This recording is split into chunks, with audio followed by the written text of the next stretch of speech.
Hi, welcome to the Small Shed. This week I'm back on the community bookcase. See you in a minute.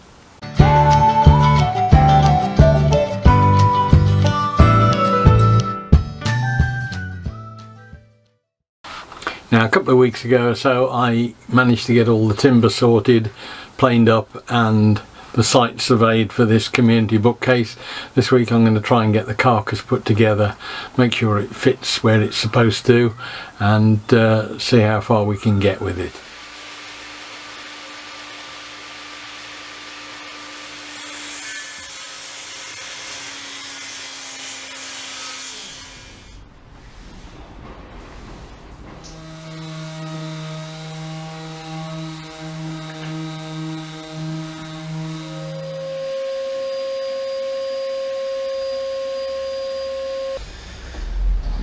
So that's the piece of timber I'm going to use for the back of the bookcase. I'm going to get that sorted now, but it cleans up nicely and looks pretty good when it's got some stain on it, or some varnish or oil, I'm not sure which yet. That's an old tabletop. I worried the other week about not having, or about using hardwood, because it was nice and you didn't necessarily know when you'd get any more. We arrived at the shed today and we've had a whole load more delivered. Oak, sapele mahogany, 1.5 inches, nearly 2 inches thick. Mahogany, mahogany, mahogany. Big boards, inch or more thick, 30mm at least, the same. So it just sort of tends to regenerate. The stuff arrives, goes out the door, and then we get some more in. So I don't feel quite so bad now about using that piece. Now I've squared up both of the faces where the pieces of timber meet on the sides. To the best of my limited ability, I'll rely for the rest on clamping pressure and the splines up the middle. I've got the bottoms all squared off now at right angles and ready to be there, flush. What I'm going to do then is to take the back edge, not the front edge, the back edge there, and put a rebate all the way down the back for the rear face, which is 18mm, I think, chipboard. Then once I've done that, I should give me the outside box. I can then concentrate on the shelves themselves. Fairly straightforward. And the door, which will be slightly more of a trial for me because we're moving back into the realms of joinery rather than screwing lumps of 4x2 together. But we are getting there, and we're sort of getting a better job than we ever used to do with softwood. So see how we get on.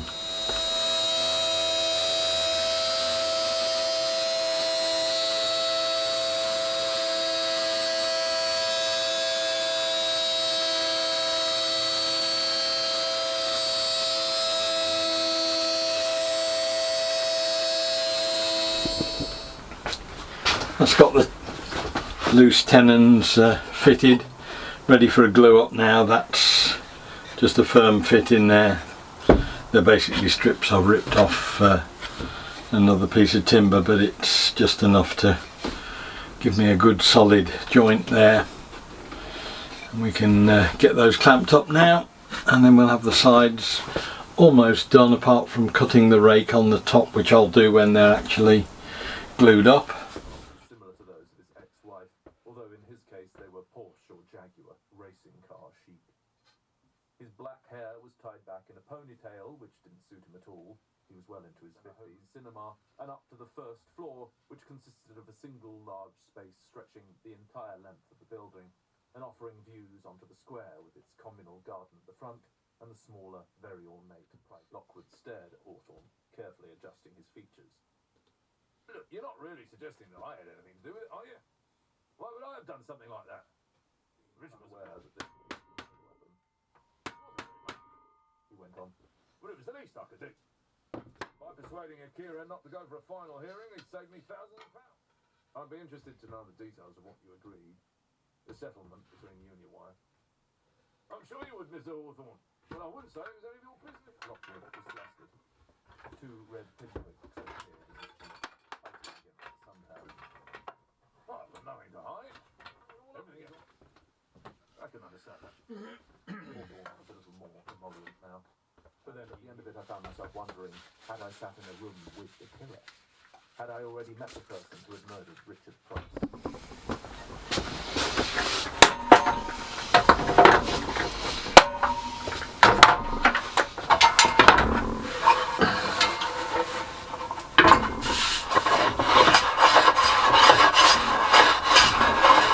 This is the material I'm using for the back. It's just a piece cut off that tabletop I've got, and I'm hoping that by the time we get the rubbish off it, there should be a reasonable thickness of veneer on here.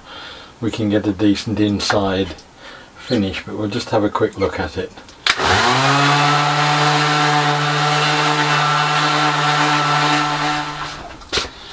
Just try it with a bit of oil and see what it comes up like.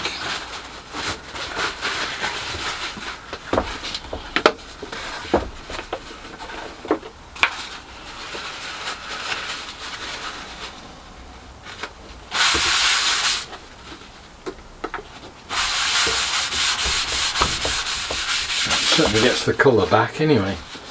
I mean, it's not perfect, but bearing in mind it's reclaimed timber, quite happy with that.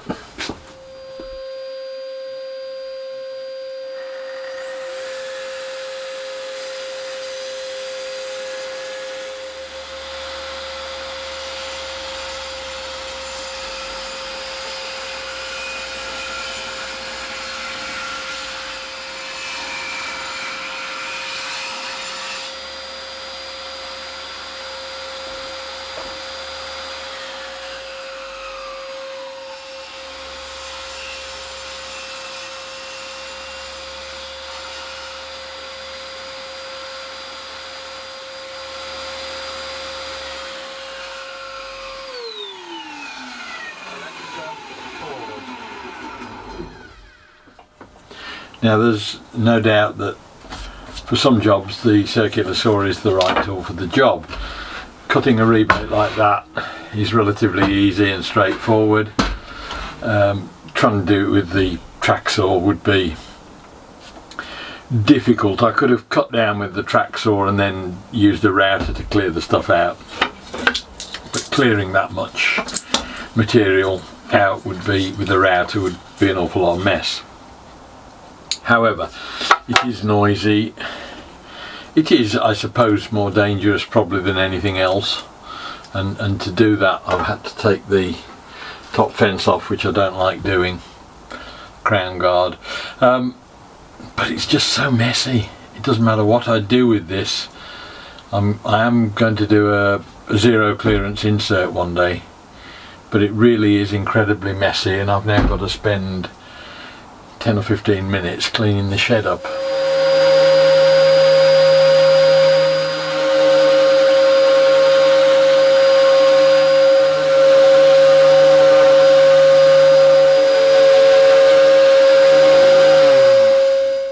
at the end, then.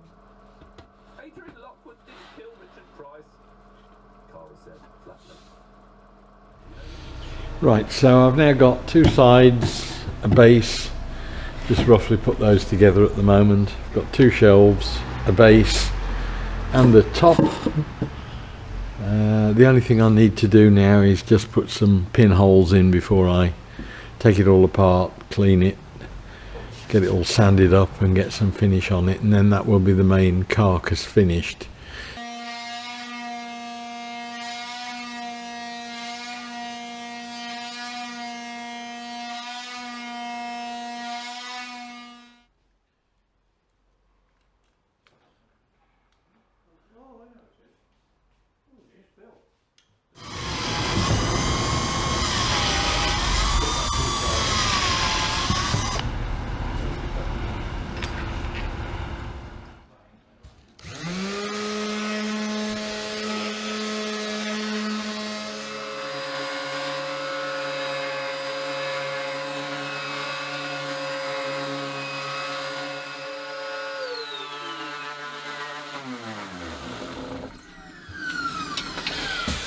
Right, I've got all the bits ready to glue up. I'm just going through all the insides of it and getting it sanded down as best I can. It's come up reasonably well. There's still a couple of odd, very small holes here and there that I'll worry about filling and stopping later on. But I just want to get most of it sorted internally.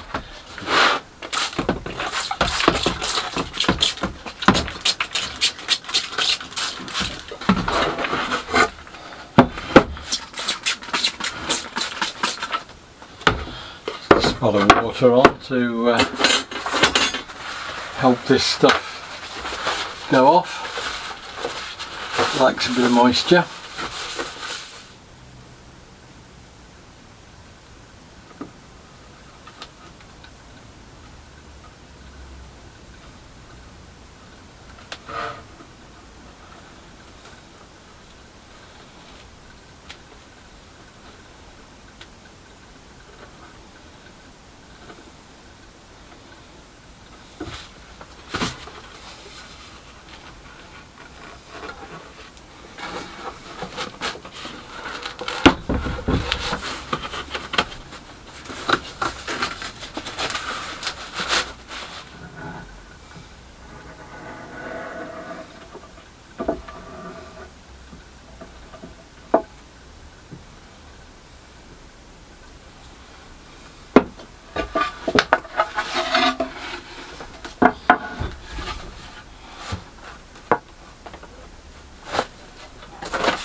Right, so I'm just putting some oil on the inside of this now while it's just finally drying, just to get the inside sorted.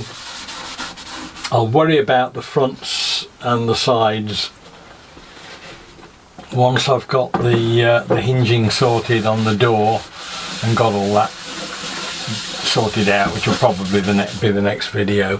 I think next time I'll just finish this off with the roof and the covering, hang the door, well, make the door, hang the door, and just finish off the outside, and that should see this job finished on there, and then I can move on to the children's bookcase, which is going underneath it. I've got 4 holes in the back here that I was a bit worried I was going to have to fill. I've just realised that I don't need to, because I can use them as mountings for French cleats, which I'm going to use to hang it on the wall. So there's 2 at the top that will be the French cleat, and 2 at the bottom will just screw through to a patras on the wall behind.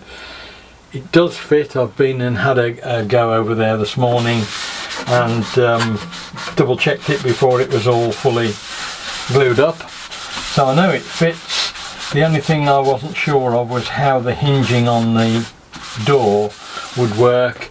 As it happens, I can't hinge on that side because it will open out wider than the unit itself and foul on the post. So I'm going to work on this side because the post is set back a bit, and so it'll hinge back that way without any fuss. So I'll just finish off tidying up all this inside and getting it oiled, and we'll call it a day at that for this week. Hope it was of interest. Look forward to seeing you next week. We'll try and do something different then. We'll catch up with this in a future episode, week or 2 down the line. See you next week. Bye.